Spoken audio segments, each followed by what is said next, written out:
Trump özünü də təliyə salıb. Yəni əvvəlcə Ukraynaya təzyiq etdi. Dedi Rusiya güya razıdır. Ukraynaya yardımı da kəsdi. İndi hansı üzlə o təzədən yardımı bərpa edəcək? Yəni Rusiya təzyiq ancaq sanksiyaların sərtləşməsi vasitəsilə olacaq. Əslində Putin üçün də belə bir vəziyyət maraqlarına cavab vermir. Çünki o Trumpla münasibətləri normallaşdırmaq istəyir. Telefon zənglərdən də olmalıdır yaxın günlərdə. Bir tərəfdən atəşkəsə razılaşmır. İkinci bir tərəfdən Trumpla da münasibətləri bəri başdan korlamaq istəmir. Amma ikisindən birini seçməlidir Putin. Trump üçün də çətindir, dediyim kimi özünü təliyə salıb. Yəni Rusiyaya əvvəlcə təriflədi, indi gərək Rusiyaya təzyiqi artırar, Ukraynaya hərbi yardımı edər. Amma həmişə nə deyirdi? Deyirdi Ukraynaya hərbi yardım səhvdir. Biden düz eləmir. İndi Biden siyasətinə qayıdışını mən zənn etmirəm. Tamamilə belə dəstəyi artırmayacaq Ukrayna.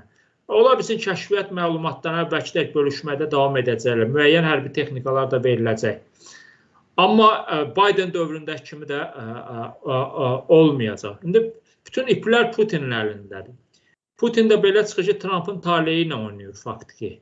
Yəni heç olmasa 30 günlük atəşkəsə razılaşsa, Trumpı bu ağır vəziyyətdən xilas edə bilər Putin.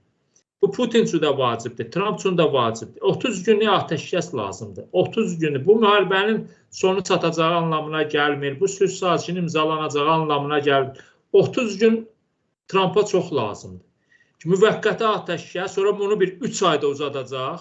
3 ay olacaq 6 ay. Sülh sazişi heç imzalamasınız. Marağında deyil, mümkün də deyil Rusiya ilə Ukrayna arasında indiki şərtlər altında sülh sazişi imzalansın.